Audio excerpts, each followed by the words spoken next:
कोकणातील प्रत्येक अपडेट जाणून घेण्यासाठी आजच माझे कोकणच्या सोशल मीडिया प्लॅटफॉर्मला लाईक, फॉलो आणि सबस्क्राईब करा।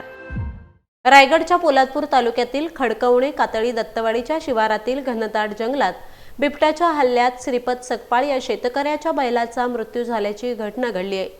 या घटनेची माहिती नागेश श्रीपत सकपाळ व पोलीस पाटील आनंद निविलकर यांनी वनविभागाला कळवल्यानंतर वनपाल बाजीराव पवार, वनरक्षक अमोल रोकडे व टीमने घटनास्थळी धाव घेऊन घडलेल्या घटनेचा पंचनामा केलाय। या घटनेमुळे या जंगलात बिबट्याचा वावर असल्याचं नागरिकांनी म्हटलंय।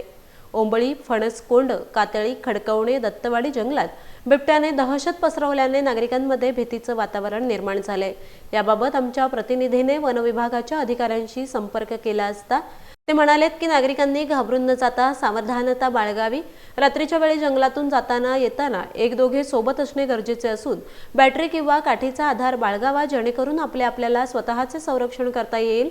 या भागात पुन्हा अशी घटना घडल्यास तातडीने पिंजरा लावून किंवा बोरिवली येथून टीम पाचारण करून तात्काळ बिबट्याचा बंदोबस्त केला जाईल। मात्र नागरिकांनी काळजी घेणं गरजेचं असल्याचं आवाहन वनविभागाकडून करण्यात आलंय।